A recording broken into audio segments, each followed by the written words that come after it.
Marianne Wachtmeister. Je suis la cofondatrice de Courbet.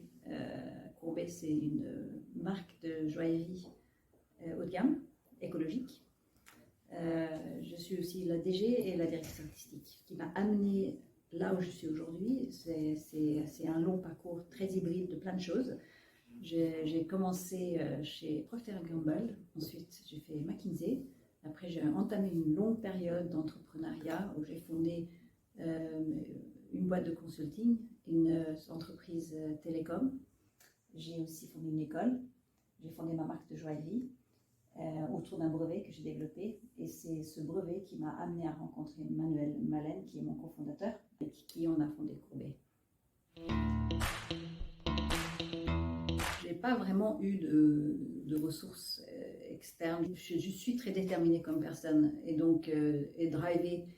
À la fois, je me vois comme une personne qui est ambitieuse parce que j'ai envie de réussir dans plein de domaines. J'ai envie d'être en forme, je fais du sport, je fais de la méditation, je fais du yoga et je veux être une bonne maman. J'ai envie réussir dans ma carrière. Je n'ai pas de conviction, c'est que si je veux, je peux. Si j'ai envie, je peux faire. J'ai toujours eu énormément confiance à la volonté. C'est juste une question de temps et d'effort. Et je pense que les gens qui n'ont pas cette conviction-là, ils se limitent avant même d'essayer. La chose qui m'est le plus difficile, c'est de rester motivé dans une démarche qui n'est pas suffisamment stimulant, enfin, dans un rôle qui n'est pas suffisamment stimulant. Donc, et je le savais depuis le départ, je savais qu'il fallait que je trouve un travail où je reste toujours challengée et stimulée, parce que le moment où je perds cette espèce de motivation, ce drive, c'est comme si je deviens une personne incompétente qui ne sait pas faire de la performance, enfin, je deviens nulle. Et donc, quand j'ai commencé chez Procter & Gamble, j'ai vu que c'était un environnement qui allait savoir me driver, c'est-à-dire qu'ils allaient me changer de position tous les 2 ans. Et c'était comme si j'étais un chien avec une nouvelle grosse os sur lequel je pouvais ronger. Donc ça marchait très bien. Jusqu'au moment où je me suis retrouvée avec un patron qui était très, très, très, micromanager. Donc il était sur mon dos. Et moi, j'étais directrice marketing à Bruxelles pour l'Europe. Mais il était sur mon dos à me dire ce qu'il fallait que je fasse. Et à force, j'ai commencé à perdre cette motivation. Je ne sentais plus que j'étais propriétaire de ce que je faisais. Je n'avais plus envie de prendre l'initiative. Et donc, je suis partie. Et je suis allée chez McKinsey. Et je pense que depuis, je sais qu'il faut que jamais je me mets dans cette situation où j'ai quelqu'un sur mon dos qui prend les rênes. Et j'essaie de ne jamais faire ça avec les personnes que je manage. Je me pose cette question moi aussi. Je pense que c'est pas l'objectif, c'est pas j'ai pas comme objectif de me surpasser. Donc c'est pas le résultat que je cherche, c'est plutôt le chemin pour arriver au résultat dont je suis un peu accro presque. C'est-à-dire que je suis ce qu'on appelle un peu un adrenaline junkie. C'est que j'adore ce sentiment de faire quelque chose que je ne pensais jamais que j'allais faire. Et de sentir que je travaille à 100% de ma capacité. Pendant très longtemps, pour tout mon parcours professionnel, j'ai réfléchi à des instants T comme ça, régulièrement, est-ce que je suis à 100% de ma capacité? Et pendant très très longtemps, je me disais, non, là je travaille à peu près à 50%, ou là c'est 60%. Et il y a pas plein de choses que j'aurais pu faire plus, mieux, si j'avais eu l'opportunité ou la motivation. Et donc, aujourd'hui, je pense que chez Courbet, je suis quasiment à 100%. C'est-à-dire que j'ai la possibilité d'utiliser mais vraiment toute la panoplie des différentes expériences, des capacités que j'ai développées. C'est un croisement de tout. Il y a de l'art, il y a du management, il y a de la finance, il y a de l'entrepreneuriat, il y a beaucoup, beaucoup de choses. Et donc, c'est sûr que... Et en plus, ça change, ça évolue. Donc, les startups, pour ça, c'est très bien. 3 changements majeurs. Le premier, c'est que je suis devenue quelqu'un, enfin, je suis partie quand même d'un point particulièrement dans les nuages. J'étais à l'école, j'étais quelqu'un qui faisait de la danse, je dessinais, je me jurais que jamais j'aurais un travail de bureau. Et je ne sais pas comment, mais j'ai atterri chez McKinsey, chez Procter, qui est très très très très loin de cette vision-là. Et donc je pense que graduellement les études m'ont amené à avoir une opportunité dans ce monde-là. Et puis après, donc je suis devenue beaucoup plus sérieuse et disciplinée et structurée. La deuxième dimension, je pense, le deuxième grand changement, c'est que j'ai pris l'habitude d'essayer de trouver des solutions aux problèmes et d'avoir un espèce de mindset de problem solving. Et ça, je pense que mes enfants doivent probablement l'avoir remarqué parce que j'ai toujours eu cette approche de il y a un problème, il y a une solution. Parfois, c'est pas toujours bien. Parfois, il faut juste écouter. Il ne faut pas essayer de résoudre des problèmes que quelqu'un d'autre a.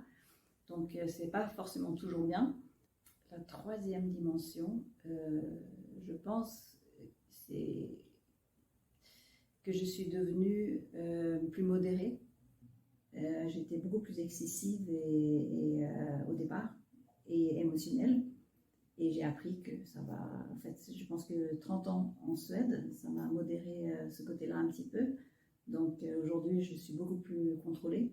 Et je sais que des réactions très émotives, ça n'amène à rien dans le milieu professionnel, qu'il vaut mieux discuter. Tout d'abord, ça dépend beaucoup de la personnalité. Enfin, moi, je parle pour moi. Il ne faut pas forcément être passionné par ce qu'on fait. Je pense qu'il faut simplement trouver le mécanisme pour se motiver.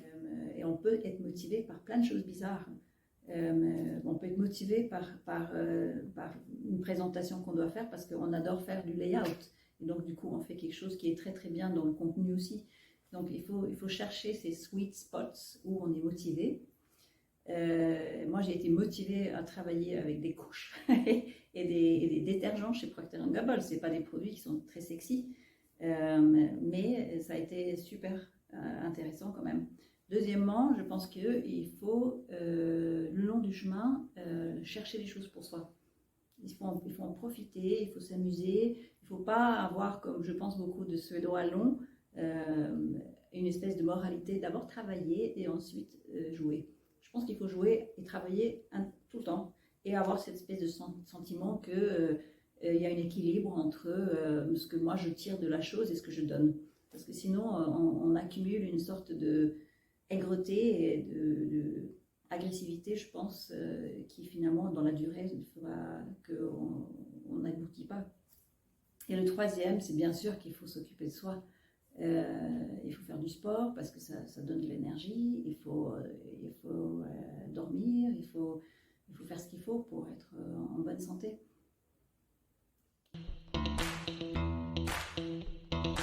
Être drivé par sa passion et vouloir partager. Deuxièmement, je dirais, c'est quelque chose que moi je ne fais pas, mais que mon cofondateur fait, Manuel. Il a beaucoup d'énergie. Et il est nourri par l'interaction avec les gens. Donc, il aime beaucoup, il est très social. Donc, ça, c'est le deuxième conseil, c'est d'être extroverti, on dit ça, social, vouloir interagir avec des personnes. Et troisièmement, je pense, c'est d'avoir une intégrité, d'être très ancré dans ses valeurs. Et ce qui va naturellement créer une cohérence entre tout ce qu'on dit. Et je pense que d'avoir de la cohérence et de l'intégrité, ça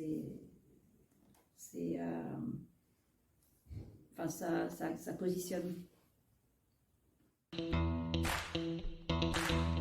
une question beaucoup plus difficile, ça.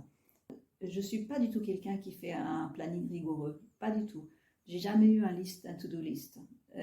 Mais j'ai toujours tourné autour de piliers importants qui est justement la santé, la famille, le travail, les amis.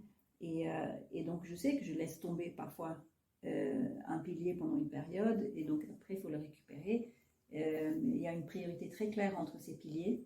Les enfants d'abord, le travail, la santé en troisième. Donc, si je dois donner 3 conseils, je pense que oui, être clair sur les priorités, switcher facilement entre les différents piliers dans la vie. Et le troisième, c'est de ne pas accepter de donner son temps sans réfléchir sur les conséquences.